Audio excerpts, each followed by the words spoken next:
Welcome to the Clinical Athlete Journal Club number 10. My name is Quinn Hennick, and I'm a proud clinical athlete provider, and I'm joined, as always, by Kevin McNamara, clinical athlete forum member, and the one responsible for bringing the Journal Club to life and is in the residency program at Johns Hopkins. How's that going, man? It's going good, man. It's a lot of work right now, but yeah, it's going well. Are you learning a ton? I am. I'm getting a lot of, so I've had a lot of on-field exposure stuff this past week, so That's cool.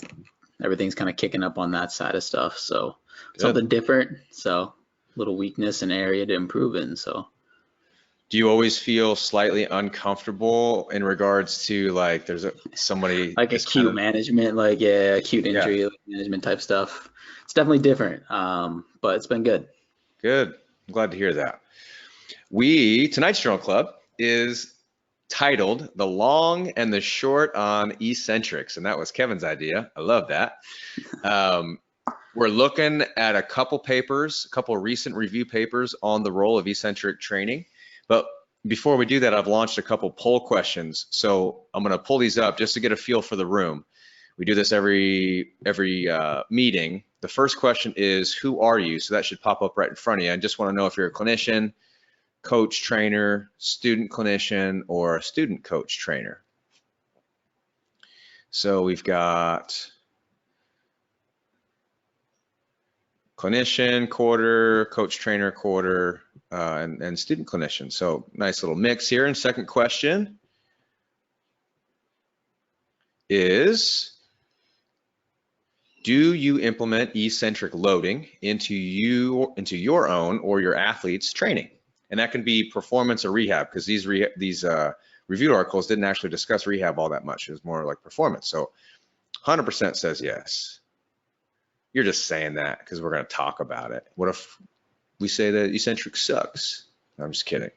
I do as well. Kevin, would you say yes or no? Yes. Yes. Okay, cool. So we all do to some extent. I'm going to close that. And then lastly, remember our motto that these meetings are conducted in the sincere spirit of inquiry after truth without fondness of dispute or desire of victory. But that certainly doesn't mean that we can't have discussions and have some healthy disagreements and these types of things. But we're all on the same team. We're just out here trying to be less wrong. So let's talk about eccentric training. We've got the two papers, both from Tim Sukumel, and man, he's done a lot of literature. If you look up Tim's ResearchGate page, he's got over 100 publications, and just done a ton of work in the realm of sports performance and strength and power and just that whole realm.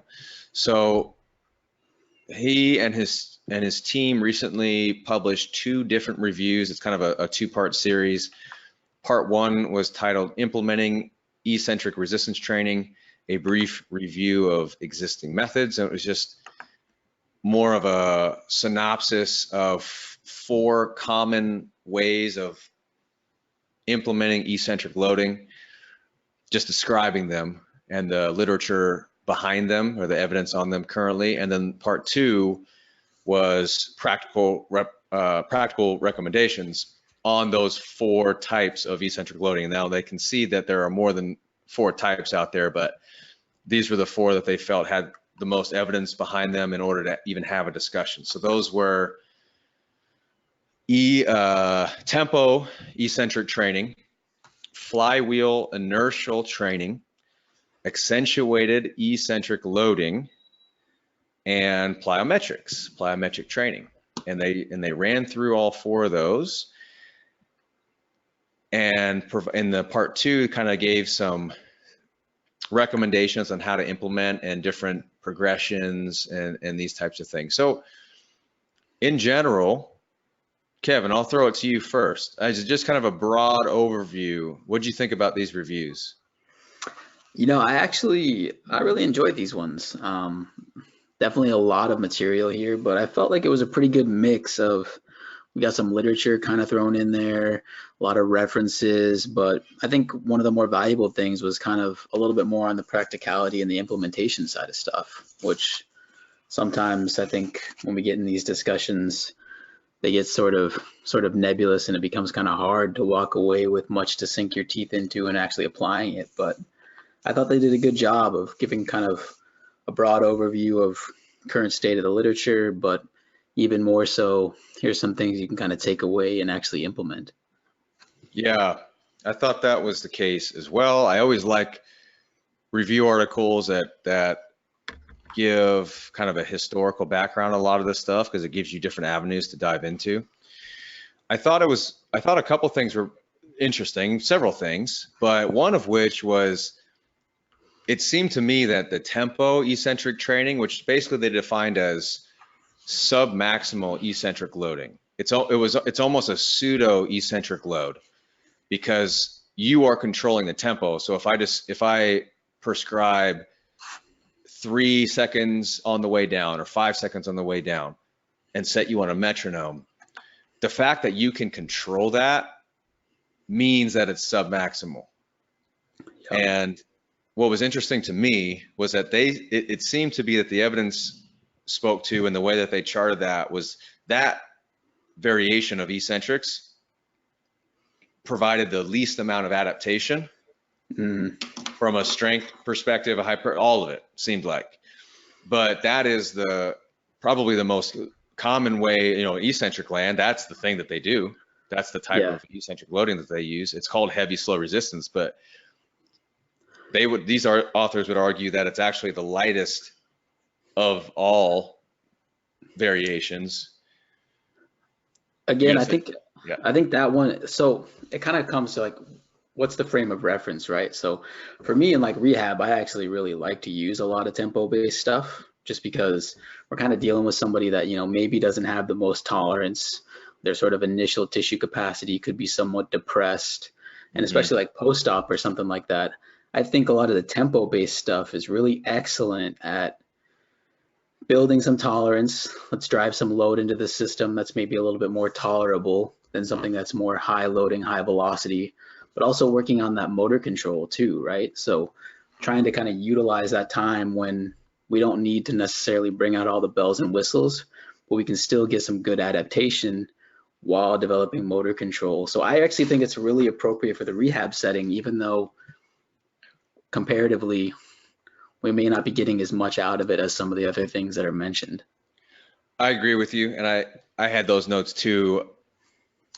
I wrote it down here. Tempo eccentric training, common in rehab, but maybe less beneficial for performance, top end performance, when you're talking about that, like really trying to push strength, force, rate of force, power, obviously, because power is a function of velocity.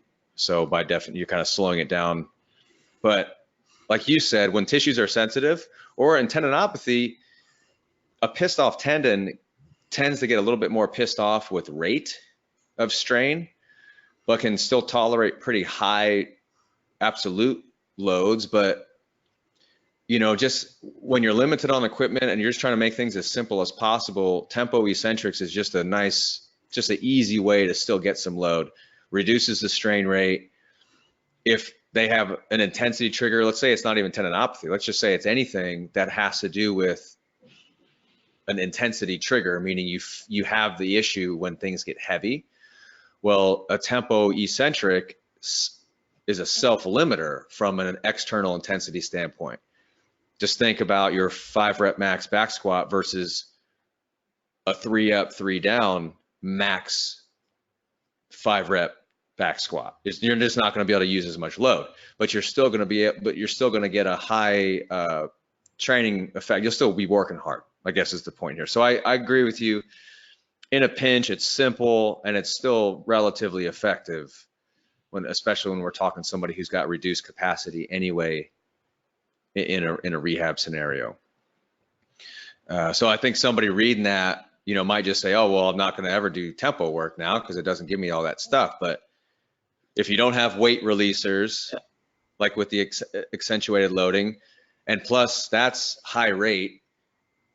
So what if you're not tolerable to that, or tolerant of that, or if you don't have a flywheel, obviously there's a constraint.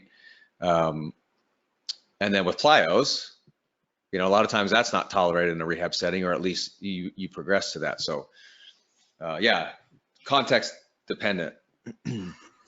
Like you said, though, I think if we're talking more like, I think this gets really interesting when we start to talk about, you know, performance or even hypertrophy, right? Because, you know, I was somebody that was really influenced by Charles Poliquin back in the day, and he was a huge tempo guy.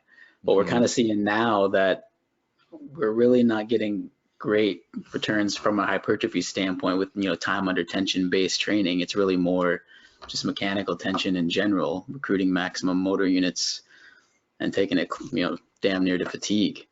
So I think context is important, like most discussions we have. Do you think, because time under tension just becomes a little bit more nebulous, it's easier to count reps?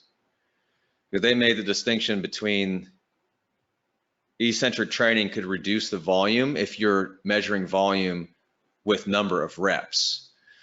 But if you're measuring volume with time under tension, then tempo work could increase volume. But if we're just talking about hypertrophy and it's like, okay, mechanical tension is the driver, is a major driver, maybe the driver. But we know it doesn't have to be that heavy from an external load standpoint for hypertrophy.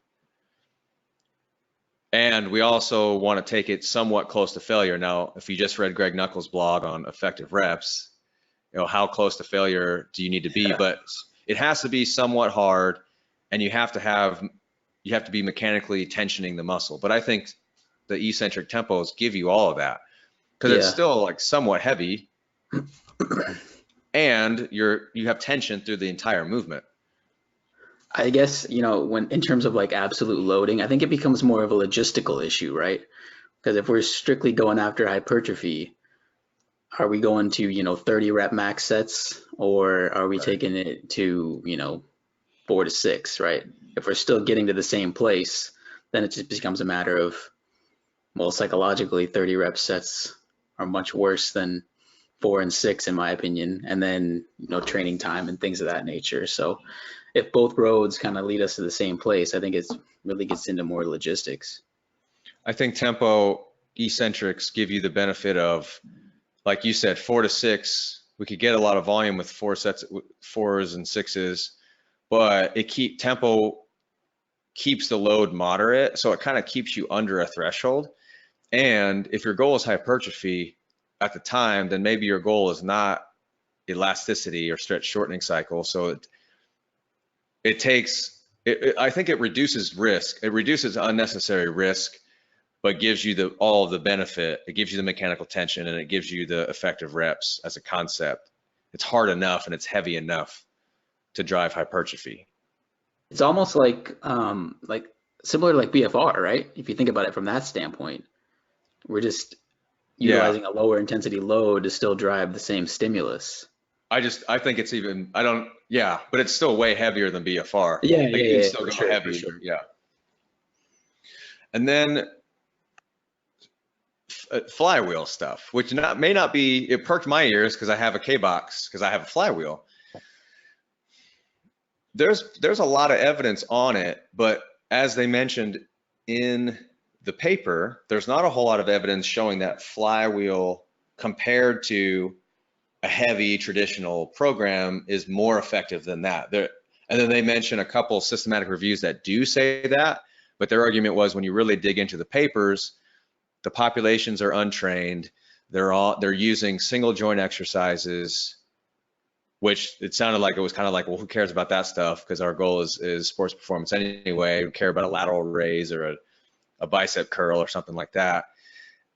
And lack of control groups, you know, things like that. So there's evidence for it, but it's hard to make a case that it's better. Like you're missing something if you don't have a flywheel.